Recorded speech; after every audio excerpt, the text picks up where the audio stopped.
जब तक भगवत प्रेमी महात्मा का संग नहीं होगा तब तक तन और मन की जो जलन है, जो दुख है, जो राग है, जो मोह है, वो मिट नहीं सकता। ये पक्की बात है। ये बड़ी सूक्ष्मता से देखा गया कि बड़ी कठोर साधना करने पर भी अहम सुरक्षित रहा। अहम सुरक्षित तो देह भाव सुरक्षित, देह भाव सुरक्षित तो हर विकार सुरक्षित। तभी समझ में आया कि रसिक गुरुदेव की कृपा से जो अहम गलित होता है वो किसी साधना से नहीं। अहम गलित हुआ तो देह भाव मिटा, देह भाव मिटा तो सारे विकारों की गुंजाइश ही नहीं रह गई, क्योंकि अहम के ही देह भाव के महल में ही ये सारे विकार रहते हैं। वो निर्विकार स्थिति, वो दैन्यता, वो सहजता, वो कृपालुता, वो दयालुता आराध्य देव की रसिकों में होती है और रसिकों से उनके शरणागतों में उतरती है। इसलिए निशिवासर करी तिन की सेवा, तन मन की तपन मिटइये।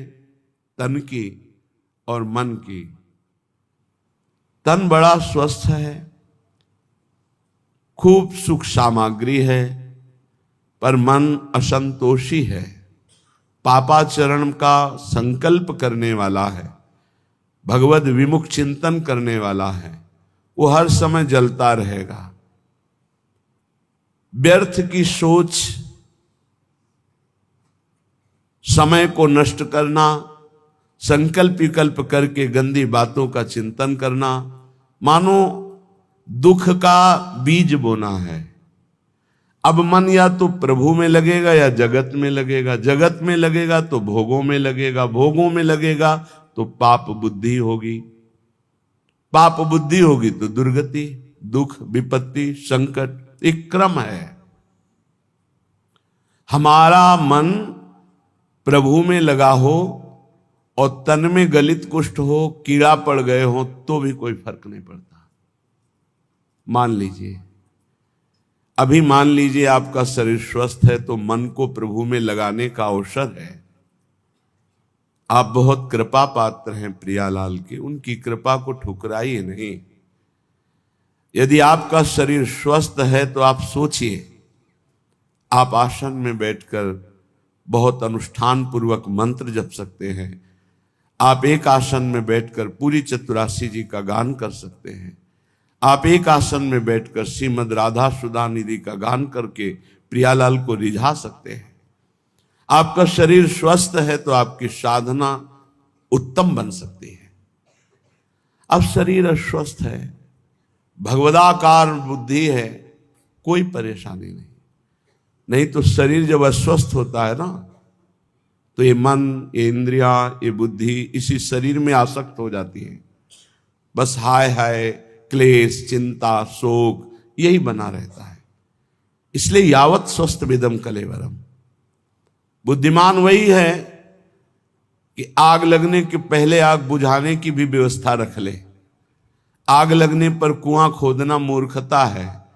ऐसे ही शरीर रोग ग्रसित हो जाए, फिर सोचो मेरा मन भगवदाकार हो जाए, तो ये मूर्खता, फिर नहीं लगेगा। यावत स्वस्थ विदम कलेवरम यावत च दूरे जरा। जब तक तुम्हारे अंग काम कर रहे हैं तो सत क्रियाएं कर लो, सत मार्ग का चिंतन कर लो, नहीं बाद में पछताना पड़ेगा।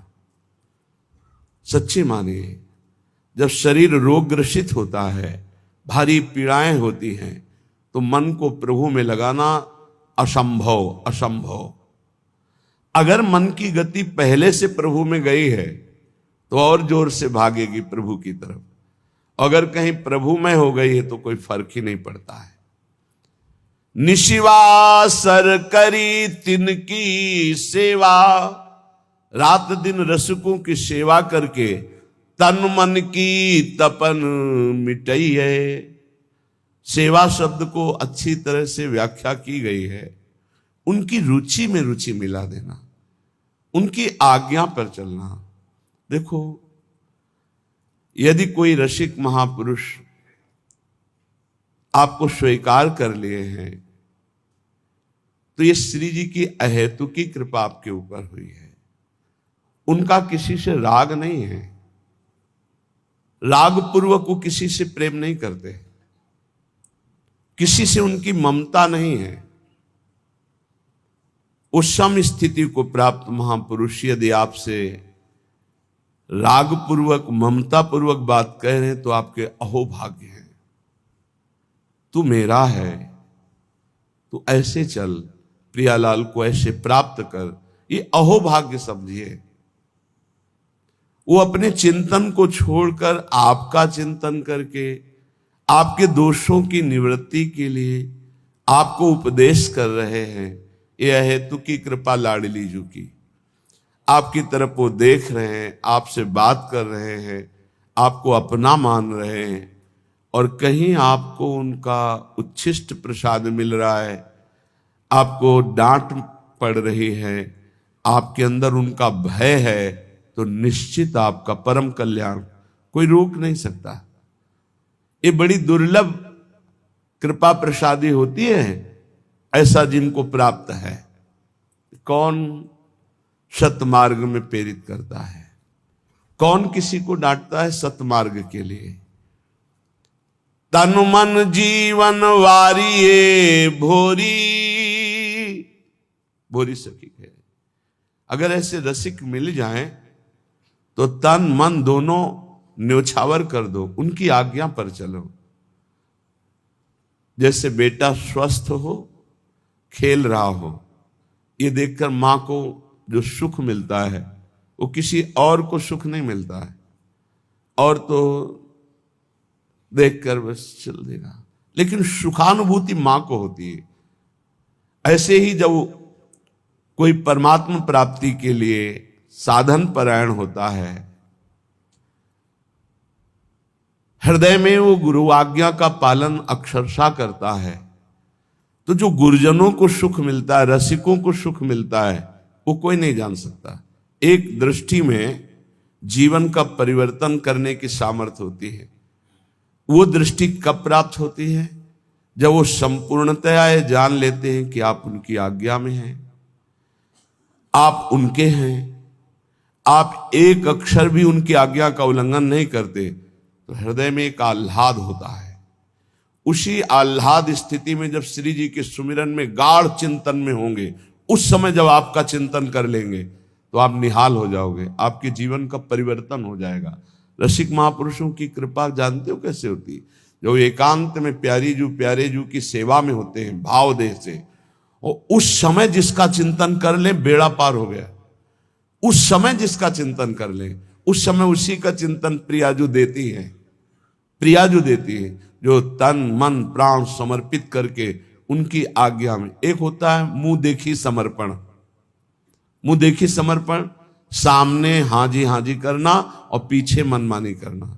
और एक होता है जीवन समर्पण, वो देखें ना देखें, बोले ना बोले, माने ना माने अपना, लेकिन हमें उनकी आज्ञा का पालन करना है। ऐसे का स्मरण होता है प्रियालाल की। जब मानसिक सेवा में रसिक महापुरुष होते हैं तब ऐसों का स्मरण, और उस समय जो शीतलता होती है, वही शीतलता आशीष बनकर उस जीव का परम मंगल कर देती है जो उनकी आज्ञा पे चलते हैं। भूरी सखी कह रही, तन मन जीवन वारिये भोरी, आखिन माही बसइये, निशिवासर करी तिनकी सेवा, तन मन की तपन मिटइये। भूरी सखी कहती है, यदि भगवत कृपा से ऐसे रसिकों का संग मिल जाए, तन मन जीवन सब कुछ न्योछावर कर दे उनके ऊपर, अर्थात उनकी आज्ञा पर चले, आखिन माही बसइये। मेरे नेत्र अगर ध्यानस्थ हैं तो गुरुदेव के रसिक गुरुदेव के ध्यान में मगन है। देखो, वो अपने शरीर का राग मिटाने के लिए ऐसा उपदेश करते हैं कि शरीर से राग मत रखो, लेकिन आप ध्यान रखना, इसी शरीर से प्रियालाल का उपदेश हुआ है, इसी शरीर से गुरु मंत्र मिला है, इसी शरीर से आपको सतमार्ग के सिद्धांत मिल रहे हैं, तो ये शरीर आपकी भगवत प्राप्ति कराने की वृत्ति में समर्थ है। ध्यान मूलम गुरु मूर्ति, ना कि गुरु तत्व।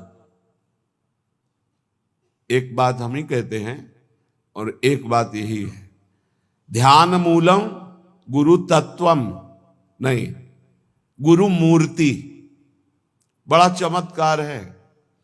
अगर स्नान करते समय गुरु चरणों का ध्यान करके ऐसे जल डाला जाए तो संपूर्ण तीर्थों के अवगाहन का उसे बिना प्रयास के फल मिल जाता है। घर से चरण निकालते ही गुरुदेव के चरणों का ध्यान करके निकलो, कोई विघ्न छू जाए तो हमें बता देना। गुरुदेव के चरणों का ध्यान किया, गुरुदेव के चरणों का प्रणाम किया और चल पड़े अपने ऑफिस, अपने कार्य के लिए या जिस हेतु से। कोई विघ्न आपको रहे, सारे विघ्नों का नाश इनके चरणों के स्मरण मात्र से हो जाता है। आप गुरु मंत्र जप रहे हैं, गुरु को सानिध्य में ले आइए भाव से। हमारे गुरुदेव उच्च आसन पर बैठे हैं, मैं उनके चरणों में बैठा हुआ, अगर ऐसा भाव न बने तो छवि रख लीजिए, एक रुमाल बिछा ली, गुरु की छवि विराजमान कर ली। गुरु के सानिध्य में जो जप होता है अनंत कोटि गुना बढ़कर होता है।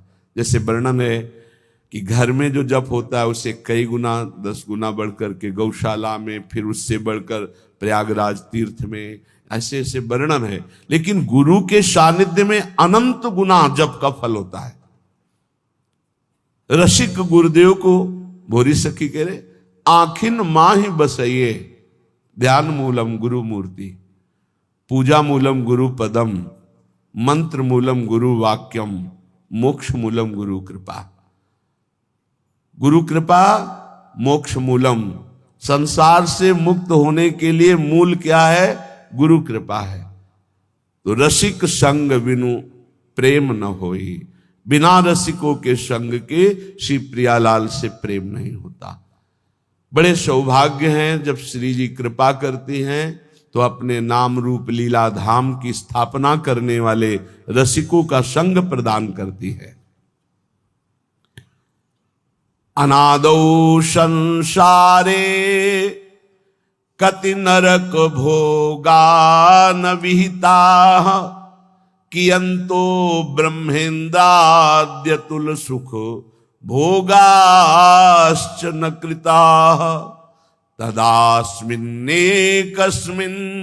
वपुषि सुख दुखे न गणयन्, सदैव श्री वृंदावन मखिल सारम भज सखे। हे सखे, हे मित्र, ये जो मैं तुम्हें बात कह रहा हूं इसे ध्यान से सुनना। तुम अज्ञानी हो इसलिए नहीं जान पा रहे। तुमने कितनी बार नरक भोगा है तुम्हें पता नहीं, कितनी बार स्वर्ग भोगा है तुम्हें पता नहीं। तुम इंद्र भी बन चुके हो, देवता भी बन चुके हो, अतुल सुख भोगे हो संसार के, और बहुत नरक भी भोगे हो। ये सब भोग चुके हो।